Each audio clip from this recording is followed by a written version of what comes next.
Okay, you ready? Fred, a long time ago, about 7 months ago, you sent us a piece of music that you wrote. And our wonderful trombonist, Ross Holcomb, arranged it for us. Thank you, Ross. But Fred, we're so excited for you to tell us your story about what this piece is about. Well,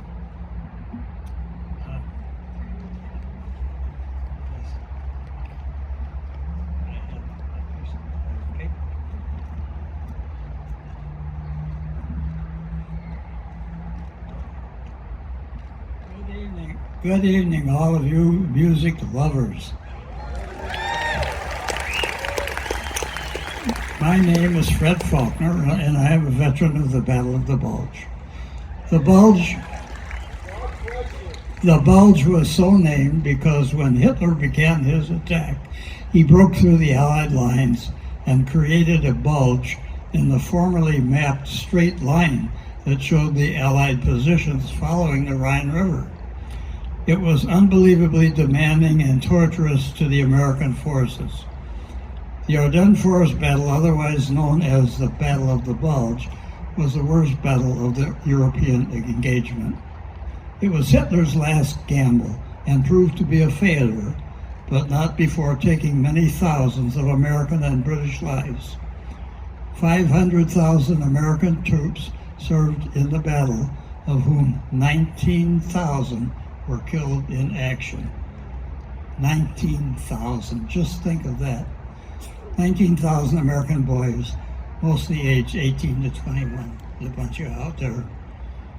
There were also 55,000 British troops involved in the battle, but only 1,400 killed in action. Clearly, the United States saved Europe.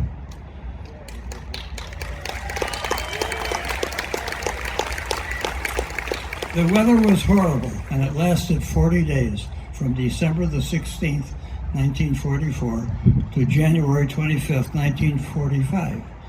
I was there for the entire time. Temperatures were as low as 15 degrees below Fahrenheit, and for 40 days, the temperature was consistently 10 to 15 degrees below zero.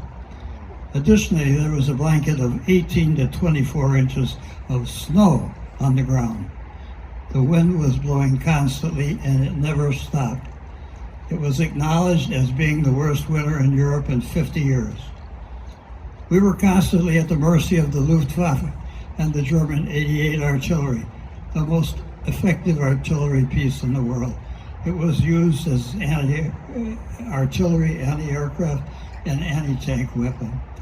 There was never a hot meal or a warm berth for all that time. Our feet were always wet, and you were always cold. Dry socks, when available, were carried in our helmets on our head to keep them dry from our body heat. It was amazing what the body can endure. Ammunition, food, and other supplies were slow to be replaced because the roads were destroyed by shell fire, and the Red Ball Express, the transportation system of 2.5-ton trucks driven mostly by black soldiers, had a very difficult time driving over the destroyed roads. Imagine running out of food and ammunition during that horrible battle. Unfortunately, it happened. Morale was challenged, but at the end of the day, we prevailed.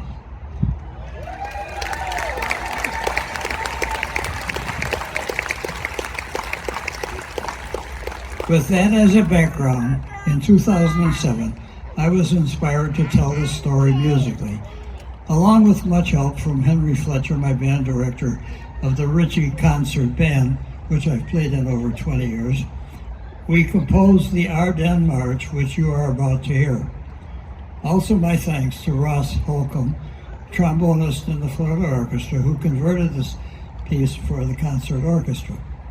My hope is that it will continue to be played in the future after I'm gone, as a reminder of this terrible battle and how America stood tall and the sacrifices made by American youth. Hopefully, never again.